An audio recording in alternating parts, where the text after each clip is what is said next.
Manzi News in English.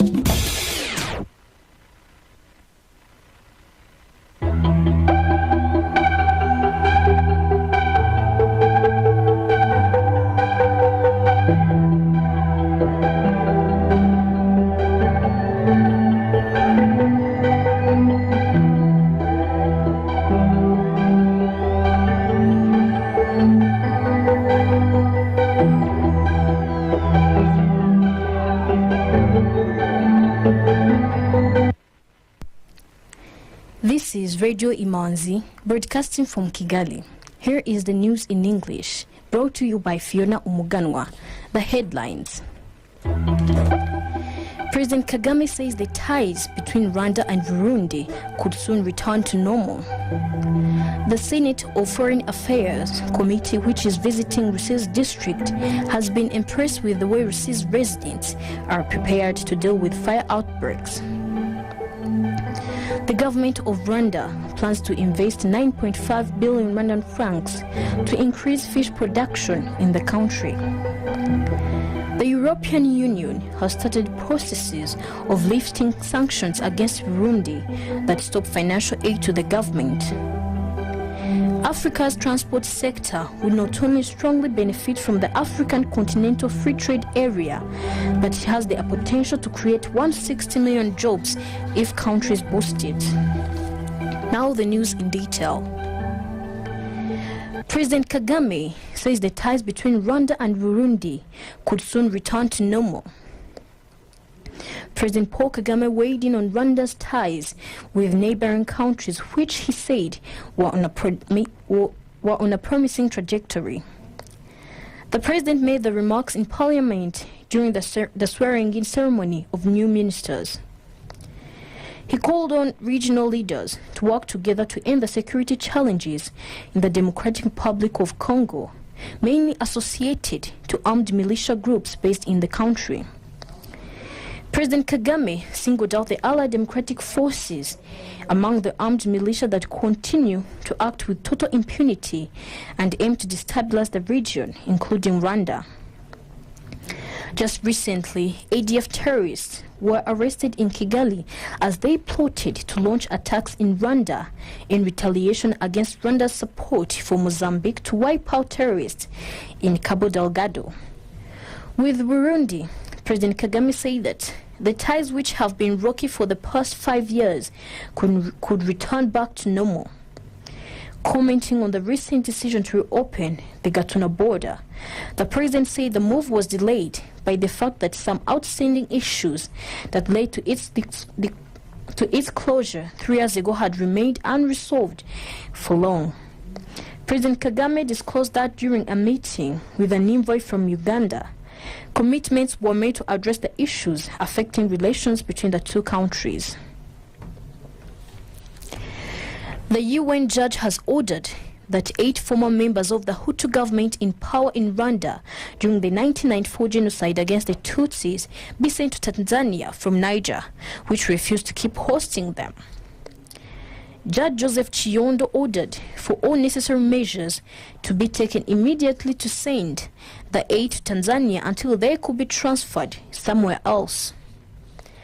The judge also ordered Niger, which has been hosting the prisoners since December 5th, under an agreement concluded with the United Nations, to provide all necessary assistance in order to execute the terms of this decision. Residents of Kabarore and Bukomani Cell in Gatsibo district are facing clean water shortages because the public taps in those cells are no longer functional.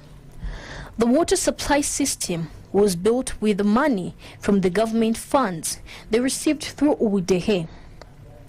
The public water system was built in 2016, and over the years the taps have been damaged. The residents are requesting the authorities to repair them because they're not financially capable to do it themselves. Deputy Director of Economic Development in Gatsibo District, Sekenyange Jean Leonard, responded saying they are going to deal with the problem and reconstruct the taps. So far, various activities have been carried out by the district under the Social Class Grant Program aimed at improving the well-being of the people, including construction of nursery schools, roads, irrigation canals, and various other activities. The Senate of Foreign Affairs Committee, which is visiting Rusizi district, has been impressed with the way Rusizi residents are prepared to deal with fire outbreaks. The senators advised Rusizi district residents they should always take fire insurance for their houses and merchandise. The senators visited many public meeting places and government buildings, including Rusizi district prison premises.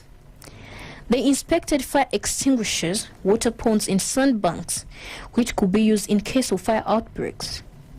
The prison chief, Rudakubana Christopher, said they are always ready to deal with any fire outbreaks within the prison premises. The government of Rwanda plans to invest 9.5 billion Rwandan francs to increase fish production in the country. According to Solange Uwituze, the Deputy Director General in charge of Animal Resources Research and Technology Transfer at Rwanda Agriculture and Animal Resource Development Board, the country's fish production by 2021 was 39,269 tons, of which 87% was from fish capture and only 13% came from fish farming. Rwanda's demand for fish is estimated to reach 112,000 tons by 2024.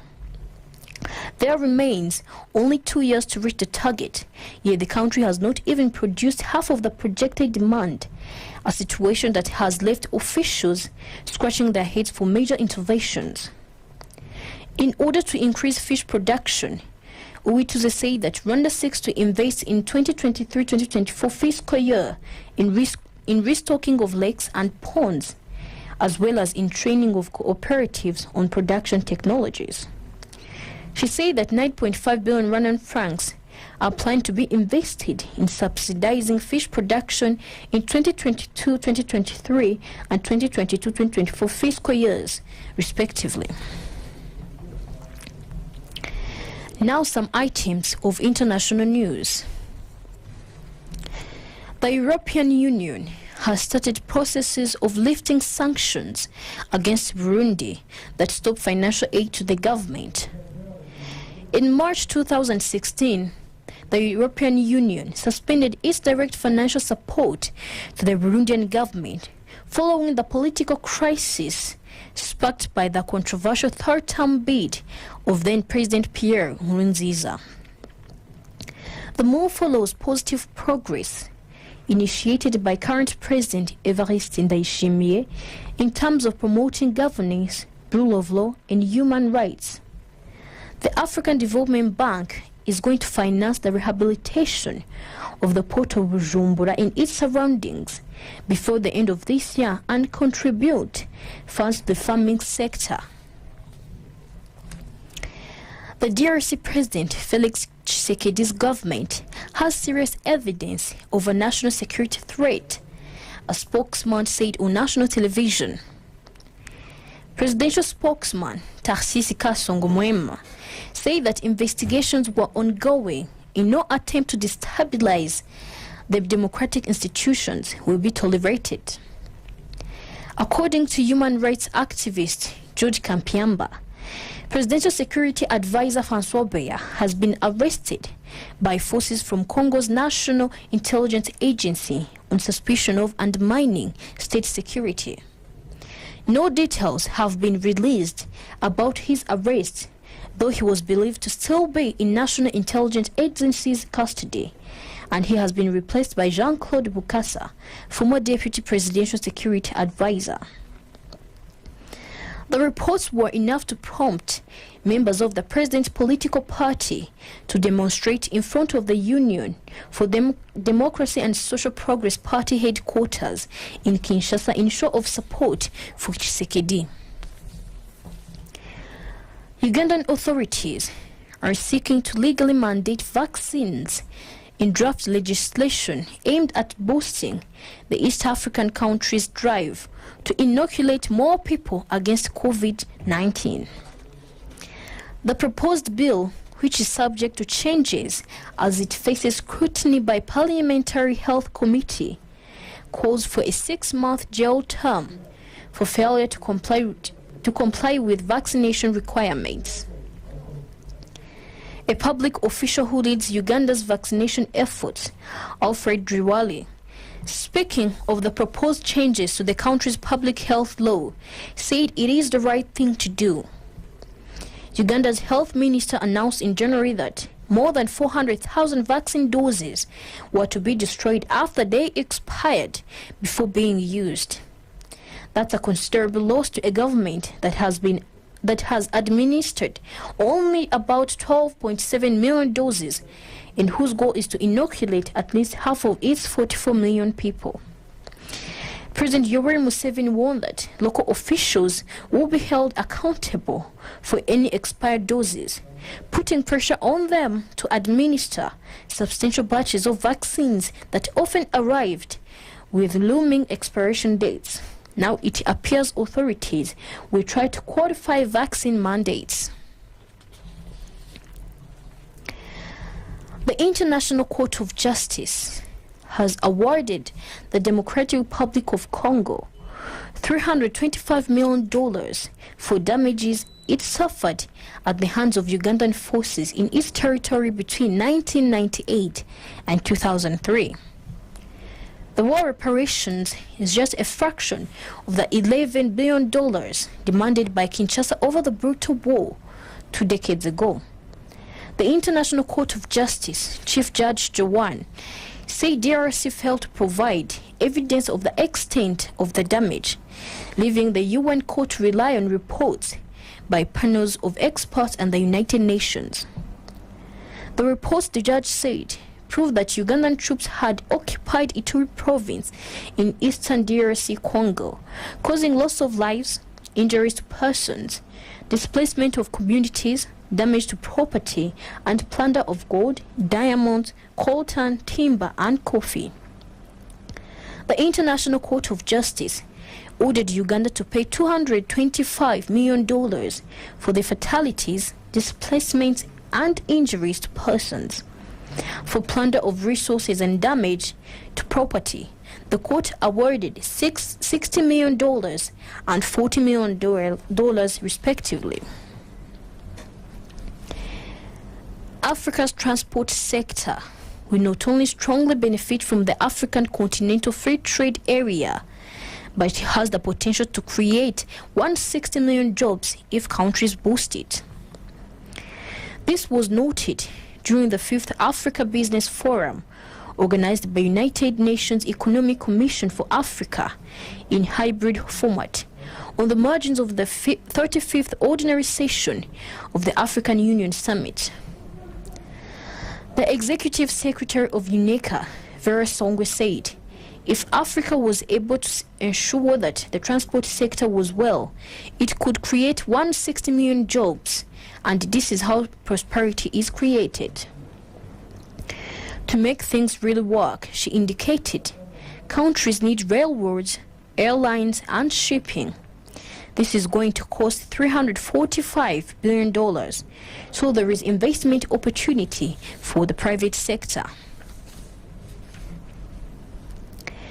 The Justice Department in the United States announced its largest ever financial seizure, more than $3.6 billion, and the arrest of a New York couple accused of conspiring to launder billions of dollars in cryptocurrency stolen from the 2016 hack of a virtual currency exchange.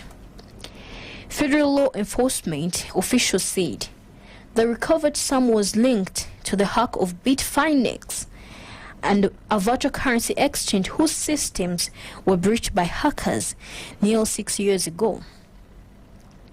A 34-year-old citizen citizen of Russia in the United States, and his wife, Heather Morgan, 31, were arrested in Manhattan, accused of relying on various sophisticated techniques to launder the stolen cryptocurrency and to conceal the transactions. They face federal charges of conspiracy to commit money laundering and conspiracy to defraud the United States. Rwanda Stock Exchange Market Report of today, the 9th February. The trading session recorded a total turnover of 166,860,000 Rwandan francs worth of bonds traded in 3 deals on the fixed income market and 3,038,000 Rwandan francs from 12,400 shares traded in 1 deal on the equities market. Bank of Kigali counter closed at 245 Rwandan francs.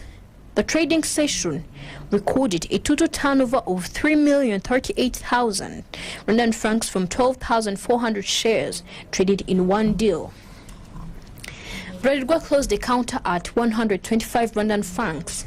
I&M Bank closed the counter at 45 Rwandan francs.